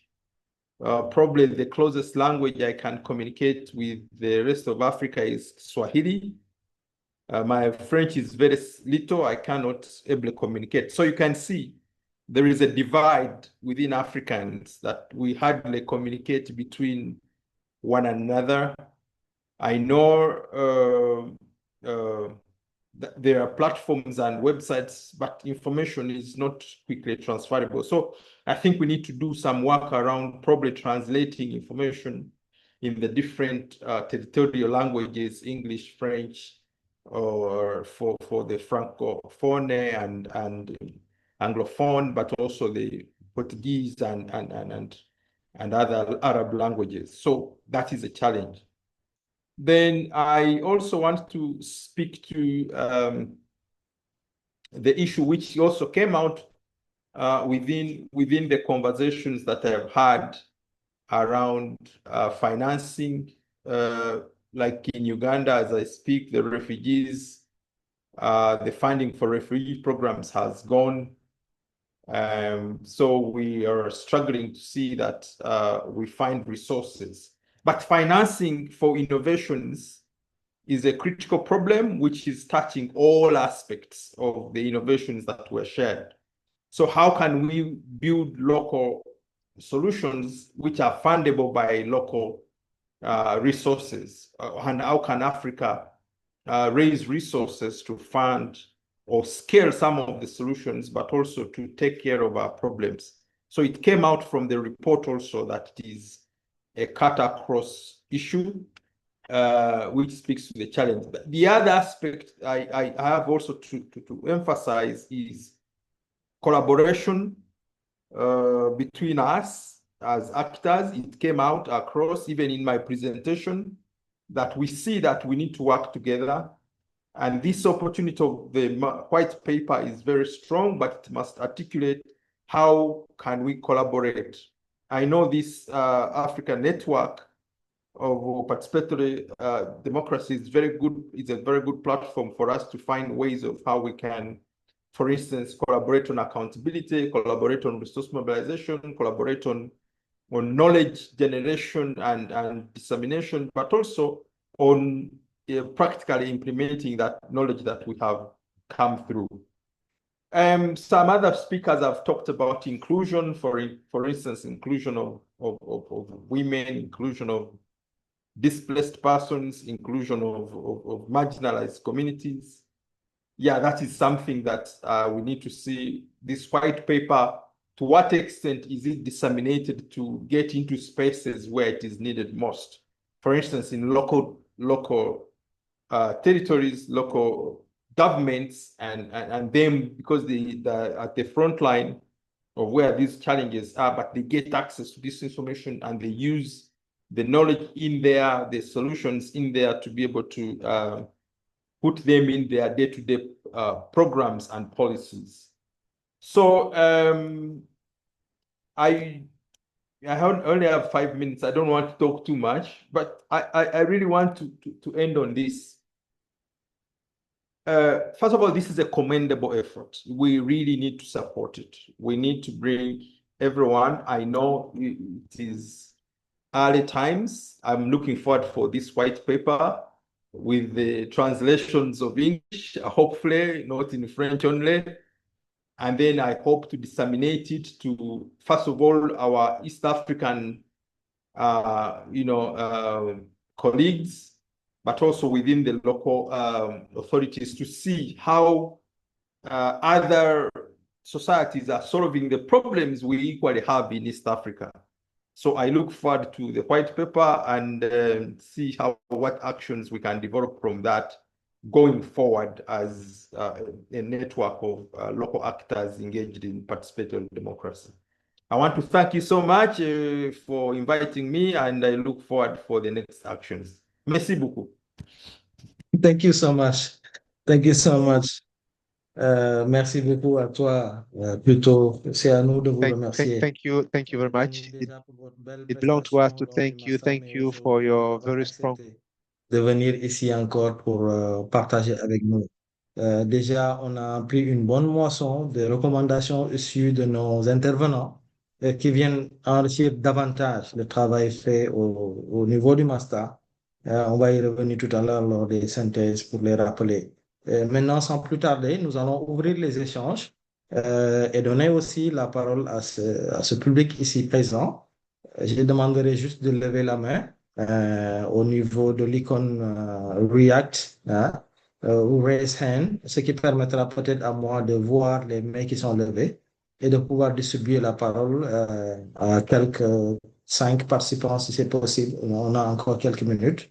Et nous demandons aux participants d'être précis vraiment sur s'il y a des questions, de bien l'adresser, le formuler. S'il y a des recommandations aussi, de bien le partager, ce qui nous permettra de gagner du temps et de donner la parole à un maximum de participants. Merci à vous. Donc, la parole est à qui veut la prendre pour un maximum de 2 minutes, s'il vous plaît. Donc, il suffit juste de lever la main.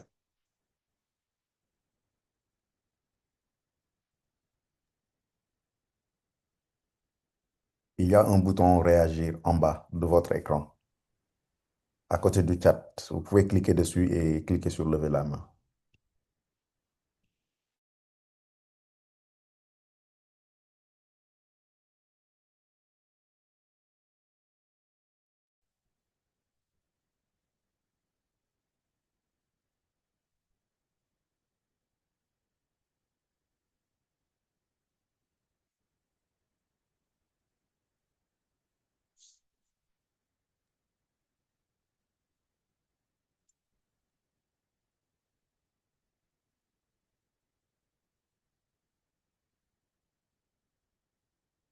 Des réactions, s'il vous plaît? Sinon, on peut regarder dans le chat s'il y a des questions. Il Il y en a pas aujourd'hui. Juste des remerciements qu'il y avait là-bas. Bah, s'il n'y en a pas, ça veut dire que peut-être les présentations ont été très claires, les gens très satisfaits peut-être. En tout cas, nous avons pris bonne note des différents déjà témoignages des contributeurs que je peux rappeler tout de suite, en attendant peut-être s'il y a une ou deux interventions à la fin, parce qu'on pourra donner aussi à Khadim la parole pour rappeler déjà en 2026 quelles sont les thématiques pour l'instant qu'on a choisies, sur lesquelles on a discuté, parce que chaque année, pour le rappeler aussi, on procède par vote. Les différentes thématiques qu'on choisit ne sont pas exclusivement choisies par le personnel de OIDP ou de ENDA, mais on procède toujours par vote de façon participative des thématiques et les gens ont voté et soumis des propositions de thématiques sur lesquelles Khadim peut revenir tout à l'heure à la fin avant de terminer. Mais pour l'instant, moi aussi, je voulais vraiment remercier l'ensemble des contributeurs, comme Khadim l'a dit, sur les dernières années qui nous ont gratifié des interventions très, très enrichissantes et qui ont permis d'assurer le partage d'expériences, mais aussi l'apprentissage de façon très intéressante. Il y a eu, avec les témoignages tout à l'heure de nos intervenants, la nécessité de poursuivre le rassemblement des énergies et potentialités à travers le master. Ça a été, je pense, une belle orientation, suggestion. Continuons ensemble à rassembler les énergies et les potentialités, mais aussi les connaissances pour pouvoir apprendre ensemble. Il y a eu la proposition aussi de passer d'un master par mois à deux masters. Et on va analyser tout ça et essayer de voir ce que ça peut nous permettre d'avoir comme amélioration en termes aussi de ce master pour cette année ou peut-être pour les années à venir. Il y a eu aussi la demande en lien avec ça aussi de consolider annuellement les différents apprentissages et permettre à ce que l'auto-évaluation et l'implémentation de ces connaissances puissent se faire au sein des différents États parce que tout ce qu'on développe ici en termes d'apprentissage peut servir dans d'autres collectivités, d'autres États d'Afrique pour nous permettre de nous enrichir mutuellement. Le master comme élément pour améliorer l'intelligence collective, aujourd'hui, je pense que toutes les thématiques sur lesquelles les partenaires, les collègues procèdent par vote et font des propositions nous aident à tous enrichir nos connaissances. Donc, il faut davantage voir comment améliorer le mécanisme pour que ça soit un outil d'intelligence collective sur lequel on peut tous s'enrichir. Réfléchir davantage sur la problématique de la paix et de la situation des réfugiés, parce qu'il y a beaucoup de conflits en Afrique, et le livre blanc et le master doivent permettre de contribuer à cette réflexion-là, de réfléchir davantage sur la paix, peut-être la prévention des conflits et la paix, mais aussi la situation des réfugiés qui est très difficile un peu partout maintenant en Afrique, permettre à ce que le défi de la langue soit surmonté pour mieux traduire les documents dans les langues locales et en faire une diffusion. Ça aussi, c'est quelque chose sur lequel on était en train de travailler. On est conscient que déjà, les langues nationales en Afrique, il y en a plusieurs. Au-delà du français, de l'anglais, il y a l'espagnol, le portugais, l'arabe déjà, et en plus des langues locales, les langues utilisées par les grandes communautés sur lesquelles il est important de travailler. Le défi de la langue, donc, à surmonter, ça, c'est important. Comment aider à ce que les fonds au niveau africain soient mieux mobilisés pour mieux apporter des solutions aux problèmes de développement? Je pense que c'est une orientation intéressante qui peut permettre de pouvoir s'enrichir au-delà des connaissances, mais aider à ce que les collectivités et les institutions puissent s'enrichir en ayant la possibilité d'utiliser les connaissances pour une meilleure mobilisation des ressources locales au niveau africain pour financer le développement. Il y a plusieurs mécanismes qui sont là, dont on a parlé, et sur lesquels on peut largement s'appuyer au-delà du partenariat public-privé, la contribution des diasporas qui sont très dynamiques en Afrique est un exemple sur lequel on a échangé aussi. Développer davantage la collaboration pour mieux utiliser les savoirs, les connaissances, les compétences, ça aussi, ça a été une très bonne recommandation qui a été bien notée. Et enfin, travailler davantage pour institutionnaliser des outils pertinents comme le budget participatif et autres outils de démocratie participative sur lesquels on a beaucoup discuté et qui apportent aujourd'hui beaucoup d'avancées en termes de décentralisation et de gouvernance locale. Ça aussi, c'est des exemples ou des recommandations qu'on a notées. Voilà rapidement ramasser les recommandations, les suggestions qui peuvent nous aider davantage à enrichir les débats pour 2026 et au-delà et permettre à ce que le MASTA soit non seulement un outil d'apprentissage, mais un outil pratique qui peut aider à ce que l'Afrique puisse se rassembler davantage pour le développement des communautés. Je vois juste une main levée, celle d'Armel Gandao, j'espère que j'ai bien prononcé. On va lui donner la parole pour une intervention et ensuite peut-être donner la parole à Khadim pour revenir sur le dernier temps de présentation de ce qu'on a comme perspective pour l'année 2026 en termes de thématique de master avant de faire la synthèse et la photo de famille pour clôturer ce premier webinaire de l'année du master. Armel, la parole est à vous pour 2 minutes.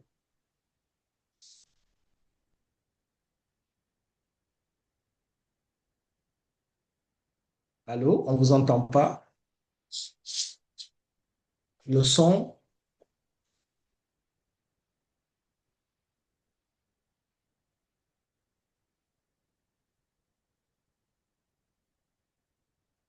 Armel, on ne vous entend pas bien. On ne vous entend pas du tout même. Si vous pouvez écrire sur le chat, partager vos soucis, votre question, vos orientations. Allô? Apparemment non, son son ne passe pas. Peut-être donner la parole à Khadim pour revenir. Encore une fois, Khadim, merci pour la belle présentation de tout à l'heure sur la synthèse. Revenir sur les perspectives aussi. Qu'est-ce qu'il faudra faire après cette belle présentation, les perspectives de diffusion. Les perspectives de- Peut-être qu'il faut fermer le micro d'Armel, Khadim. Oui, c'est bon. Vous C'est me bon. recevez? C'est bon, OK. Donc, Il y a Armel qui est en train de parler. Allô, vous me recevez? Oui, on vous reçoit. oui, allez-y, Ok, allez-y, d'accord, Armel. merci beaucoup. Donc, je disais que je vous formule mes meilleurs vœux pour cette année. Et je salue tout le monde sur le panel. Et j'ai une préoccupation. Et moi, mon nom c'est Ahmed Ganafo, je suis expert en gouvernance et gestion des connaissances sur le projet communautaire de relevé des salles du Sahel. Donc, ça intervient dans les 3 pays de l'AES et c'est-à-dire que nous travaillons dans des zones d'insécurité. Et je fais le constat que l'aspect sécurité n'a pas été vraiment abordé. Et les outils qui permettent de travailler dans un contexte d'insécurité en termes de gouvernance locale, en termes de démocratie participative, n'ont pas été vraiment prises en compte parce que tout ce qu'on a développé, c'est bon pour des zones où il n'y a pas l'insécurité. Allô, vous me suivez? Oui, oui, oui, allez-y. C'est bon pour des zones où il n'y a pas l'insécurité. Maintenant, si nous sommes dans une zone d'insécurité, hein, le budget participatif, c'est compliqué à pouvoir mettre ça en œuvre. Donc, quel outil il faut utiliser pour pouvoir avoir l'adhésion de toutes les couches? Pour que vraiment ça soit vraiment participatif. Et quand j'ai suivi un peu les présentations, j'ai vu qu'on peut développer des plateformes digitalisées. Et c'est là où vraiment j'ai voulu, comment dirais-je, venir à votre école pour pouvoir maîtriser si ces outils-là existent là, que vous puissiez partager avec nous pour que nous qui travaillons dans des zones d'insécurité, nous puissions utiliser ces genres d'outils afin de permettre aux communautés de contribuer, quel que soit l'endroit où ils se retrouvent, pour que vraiment qu'ils puissent participer au contrôle citoyen de l'action publique. Voilà un peu ma préoccupation et ma contribution. Je vous remercie. Merci beaucoup, Armel. Je vois aussi la main de Safietou Bakou pour 2 minutes, s'il vous plaît, Safietou. Vous pouvez ouvrir votre micro, s'il vous plaît.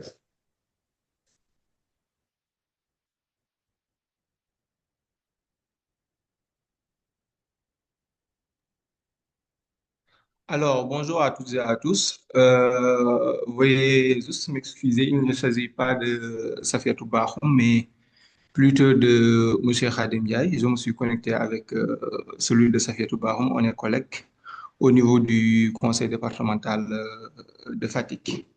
Bon, je ne serai pas long, juste quelques préoccupations en tout cas. Me concernant, j'ai suivi avec intérêt la présentation de monsieur Khadim. Jusque ici au Sénégal, on a deux niveaux de collectivité territoriale en tout cas. Il s'agit principalement de la commune et du département. Mais en tout cas, lors des présentations, on n'a pas trop senti, voilà, on n'a pas trop senti la variante voilà, du deuxième niveau de collectivité. Il s'agit principalement du département. On a trop comme l'impression que la plupart des éléments qui ont été réunis ont concerné en tout cas les communes pour le cas du Sénégal. Voilà, surtout lorsqu'on explique voilà, les taxes, ainsi de suite.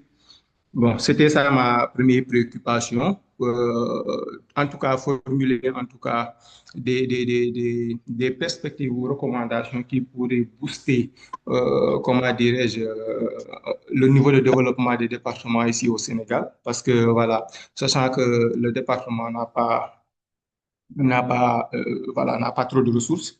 Comment en tout cas faire pour booster voilà, voilà, ce niveau de développement-là.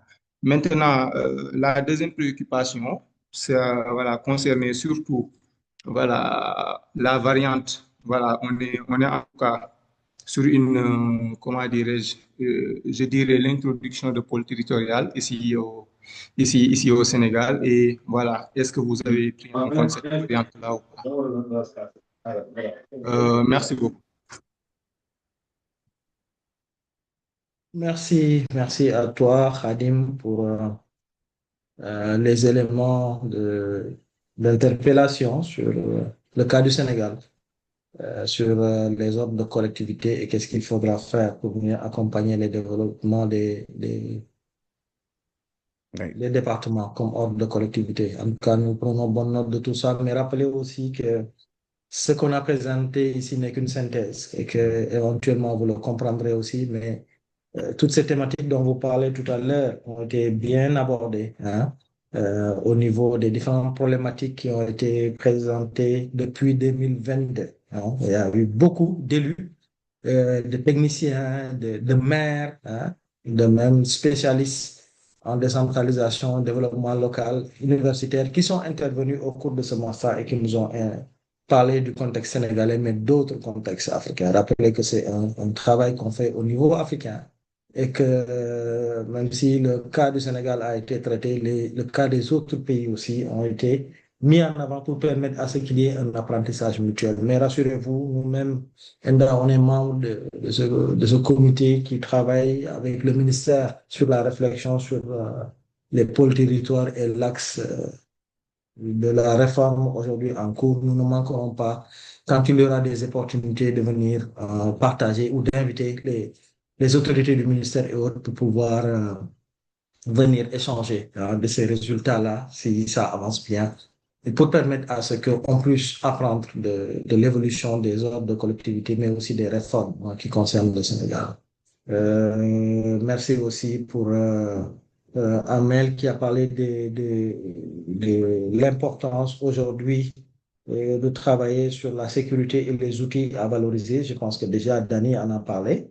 On en a parlé, si je ne me trompe pas, Khadim pourra y revenir sur un ou deux masters, voilà, sur les 32 thématiques dont on a parlé tout à l'heure, surtout sur la paix, la gestion des conflits et la paix, mais on peut toujours renforcer davantage les réflexions et les connaissances, surtout en l'articulant, comme vous dites, aux outils digitaux qui permettent aujourd'hui, surtout dans ces zones où c'est très difficile de travailler vu la situation d'insécurité, de pouvoir mettre en avant les outils digitaux pour pouvoir avancer et assurer la participation de l'ensemble des parties prenantes au développement des collectivités. Ça, c'est des éléments aussi qui ont été bien notés.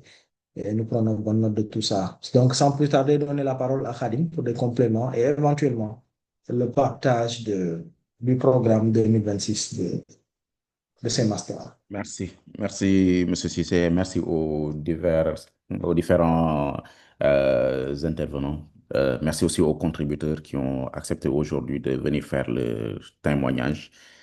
Et donc, je vais peut-être commencer par la remarque de Dr Goto, de Danny Goto, qui demandait si le livre blanc sera traduit en anglais. Oui, peut-être que les francophones auront une petite avance sur vous, ils vont le recevoir avant. Mais une fois envoyé, une fois finalisé et envoyé, une traduction en anglais est effectivement prévue.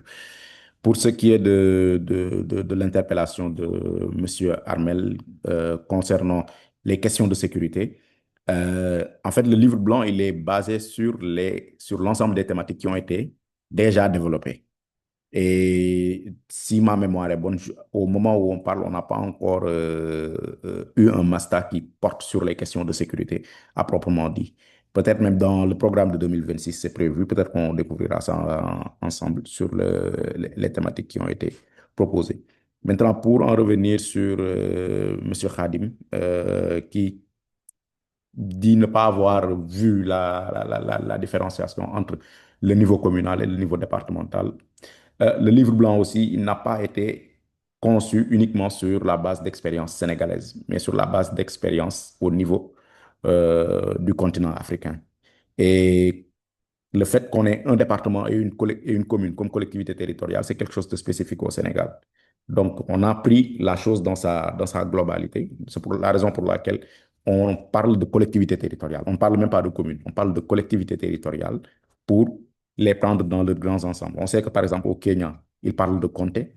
On sait que pour certaines régions, ils parlent pour certains pays, ils parlent de régions, pour d'autres, ils parlent d'entités territoriales décentralisées. Mais la dénomination collective que l'on peut prendre, c'est soit gouvernement local, soit collectivité territoriale. Donc, c'est la raison pour laquelle nous avons utilisé cette terminologie-là tout au long de la présentation. Donc, pour la suite maintenant, je vais partager le programme de 2026 avant qu'on ne clôture rapidement. Est-ce que mon écran est visible?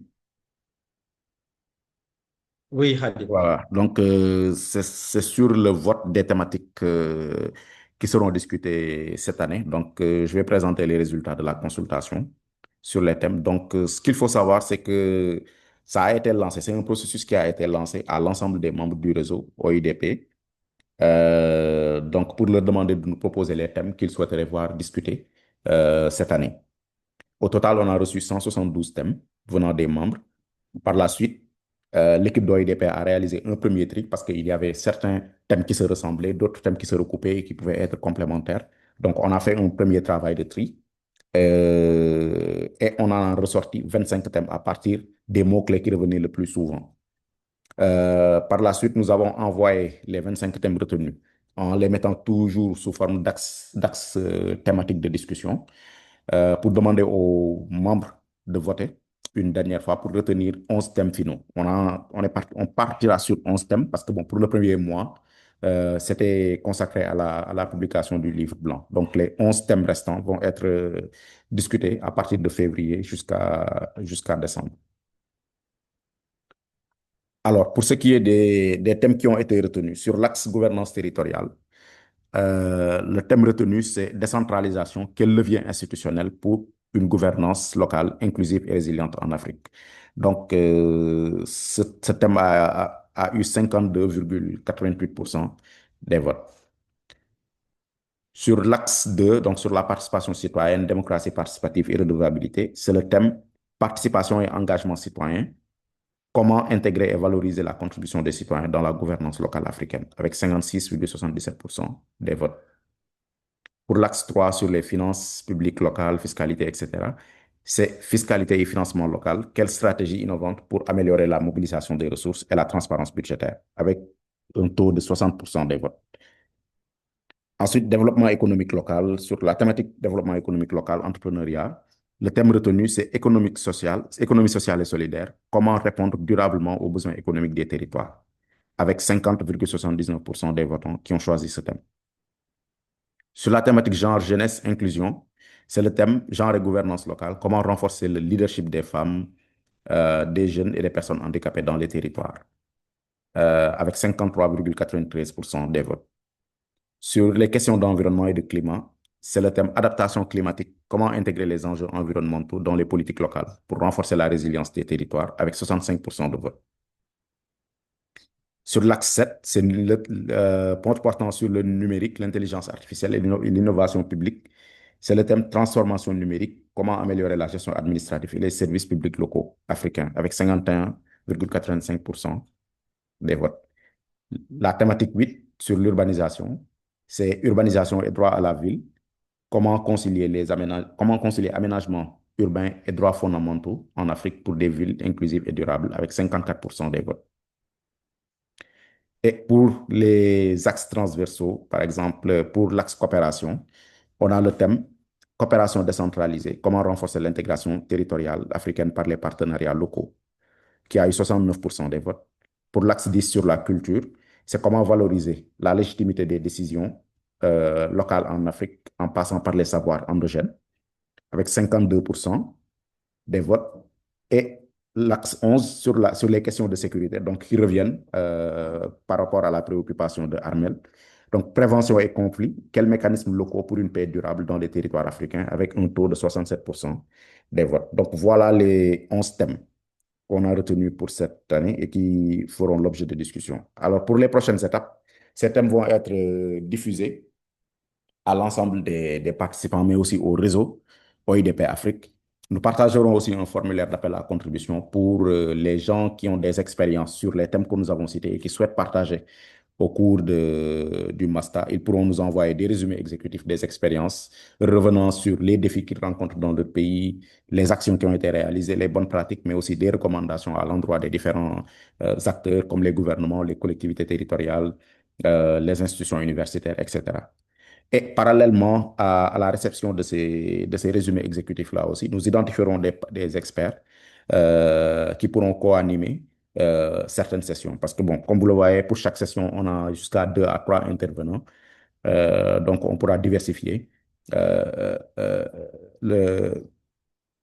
l'identification des panélistes. Donc, c'est ça un peu qu'on a comme prochaine étape. Donc, juste à la fin de ce webinaire, en partageant le mail de remerciement, l'enregistrement, nous allons également partager les différentes thématiques qui ont été développées, qui ont été votées pour cette année et faire un appel à contribution. Donc, Monsieur Cissé, globalement, c'est ça qu'on avait comme présentation pour le programme de 2026 pour les masters. Merci à tous. Merci Khadim pour ce rappel sur les résultats du vote. Comme vous le voyez, ce travail qu'on fait se fait de façon participative et inclusive. Et heureusement que l'ensemble des parties prenantes le comprennent et jouent le jeu. Parce que toutes ces belles thématiques sur lesquelles nous travaillons, c'est l'œuvre d'une co-construction portée par l'ensemble des parties qui viennent chaque mois apprendre avec nous sur ces thématiques phares de la gouvernance, de la décentralisation et du développement local. Donc, ces thématiques sont les vôtres et nous demandons, comme Khadim l'a dit, à ce que les personnes intéressées, quand on lance les différentes thématiques, puissent se préparer à venir partager avec nous parce que c'est le premier élément essentiel dans le cadre de cette plateforme de master, c'est le partage. C'est le partage des connaissances, partage des savoirs, partage des expériences et ensemble nous permettre de renforcer nos capacités, nos vécus et de développer nos collectivités, nos villes et territoires de façon durable en Afrique. C'est sur ces mots que je voulais terminer et vous remercier encore une fois au nom du directeur, au nom plutôt du secrétaire général de l'Observatoire de la démocratie participative, M. Bachir Kanouté, qui a eu un empêchement, mais qui avait souhaité dès le départ être avec nous pour des mots déjà de vœux, mais mots d'encouragement, mais de mobilisation de l'ensemble de nos parties prenantes avec qui nous travaillons pour relever ce défi d'apprendre ensemble sur cette plateforme. Donc, peut-être sans plus tarder, demander à tout un chacun d'ouvrir les caméras pour permettre à ce qu'on ait une belle photo de famille pour démarrer ce master. Vous donner rendez-vous très bientôt pour déjà le partage du livre blanc. Comme Khadim l'a dit, d'abord en version française, ensuite la version anglaise va suivre et permettre à ce que on puisse ensemble y tirer bénéfice parce que c'est une œuvre commune de l'ensemble des experts, des élus, mais des praticiens, des chercheurs avec qui nous avons travaillé pendant les 3 dernières années pour développer ces connaissances. Et vous donner rendez-vous très prochainement pour le premier master du mois, pour le mois à venir, sur la thématique qu'on aura choisi et partagé avec vous. Khadim, sans plus tarder, tu pourras nous dire si la photo de famille est prête. Et encore une fois, merci à vous tous et à vous toutes, et bon appétit, bon après-midi, et à très bientôt sur la plateforme. Merci, c'est bon pour la photo. Allez, au revoir. Merci, Khadim. À la Merci prochaine. à vous. Merci à tous. Merci beaucoup. Merci. Bonjour, M. Cissé. Merci. Bonjour, merci à vous. Merci vraiment. Merci. Ok, Et à très merci bientôt. et bonne soirée, monsieur Cissé. Merci beaucoup. Au revoir. Bonne suite pour l'année. Merci. Merci.